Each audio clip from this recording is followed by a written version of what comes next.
and welcome to my channel Amusni 2024 అండి. ఆచార్యాః పితరః పుత్రాః తథైవ చ పితామహాః మాతులాః శ్వశురాః పౌత్రాః శాలాః సంబంధినస్తథా. ఈ యుద్ధంలో ఉన్న వారందరూ పెదనాన్నలు, చిన్నాన్నలు, కొడుకులు, తాతలు, మేనమామలు, మామగారులు, మనుమలు, బావమరుదులు, బంధువులే ఉన్నారు. ఏతాన్న హంతుమిచ్ఛామి ఘ్నతోపి మధుసూదన అపి త్రైలోక్య రాజ్యస్య హేతో కిన్ను మహీ కృతే. హే మధుసూదన, నన్ను చంపినా సరే ఈ ముల్లోకాలపై ఆధిపత్యం కోసం కూడా నేను వీరందరినీ చంపలేను. అలాంటప్పుడు ఇహ ఈ పృథ్వీ కోసమా? 18 అక్షౌహిణీల సేనలో అర్జునుడికి తన కుటుంబం వారే కనిపించారు. ఇంతమంది స్వజనుల వాస్తవానికి ఏమిటిది? వాస్తవానికి అనురాగమే అర్జునుడు. సాధన ప్రారంభంలో ప్రతి అనురాగవంతుడికి ఇదే సమస్య ఎదురవుతుంది. అందరూ తాము భజన చేయాలని, ఆ పరమాత్ముణ్ణి పొందాలని అనుకుంటారు.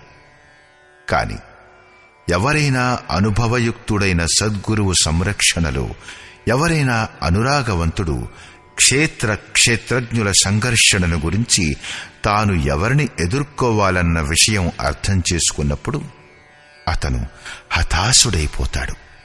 తన తండ్రి కుటుంబంతో, మామగారి కుటుంబంతో, మేనమామల కుటుంబాలతో, మిత్రులతో, గురుజనులతో కలిసి ఉండాలని, వారందరూ సుఖంగా ఉండాలని, వారందరికీ తగిన ఏర్పాట్లు చేస్తూ తాను పరమాత్మ స్వరూపాన్ని పొందాలని కోరుకుంటాడు.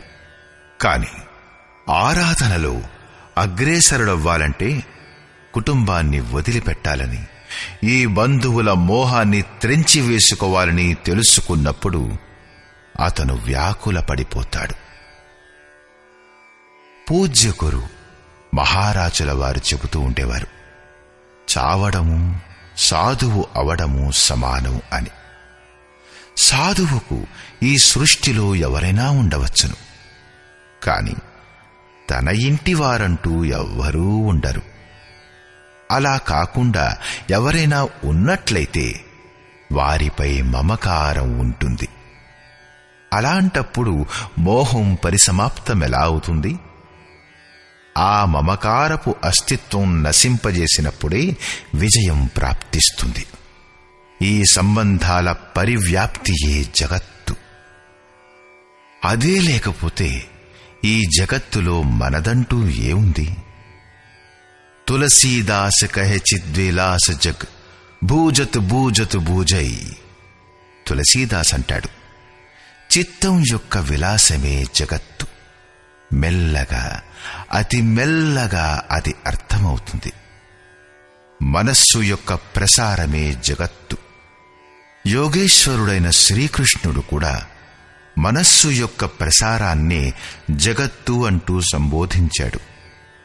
ఎవడైతే దీని ప్రభావాన్ని నిరోధిస్తాడో అతను ఈ చరాచర జగత్తును జయిస్తాడు.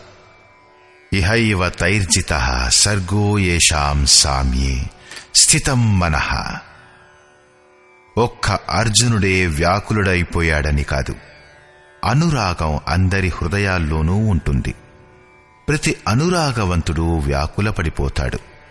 అతనికి బంధువులు గుర్తుకు వస్తారు.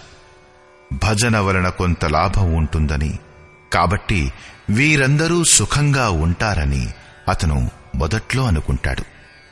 వీరందరితో ఉంటూ ఆ సుఖాన్ని అనుభవిద్దామనుకుంటాడు. ఎప్పుడైతే వీరే ఉండరో అప్పుడు ఆ సుఖాలని ఏం చెయ్యాలి? అర్జునుడి దృష్టి రాజ్య సుఖం వరకే నియమితమైపోయింది. అతను త్రిలోక సామ్రాజ్యమే సుఖానికి పరాకాష్ఠ అని అనుకుంటున్నాడు. ఇంతకు మించిన సత్యం కూడా ఒకటుంది. దానిని గురించి అర్జునుడికి ప్రస్తుతం తెలియదు. నిహత్య ధార్తరాష్ట్రాన్నః కా ప్రీతి స్యాజ్జనార్దన పాపమేవాశ్రయేదస్మాన్ హత్వైతానాతతాయినః. హే జనార్దన, ధృతరాష్ట్రుని పుత్రులను చంపితే మాకు ఆనందం ఎలా కలుగుతుంది? ధృతరాష్ట్ర అంటే దృష్టత యొక్క రాష్ట్రం అని అర్థం. దాని వలన ఉత్పన్నమైన మోహరూపుడైన దుర్యోధనుడు మొదలగు వారిని చంపితే మాకు పాపమే చుట్టుకుంటుంది. జీవన యాపనమనే తుచ్చ లాభానికై అవినీతిని ఆశ్రయించేవారు ఆతతాయిలనబడతారు.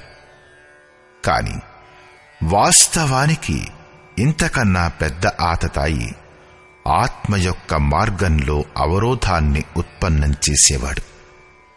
ఆత్మదర్శనంలో అడ్డంకులను సృష్టించే కామం, క్రోధం, మోహం మొదలగు వాటి సమూహమే నిజమైన ఆతతాయి.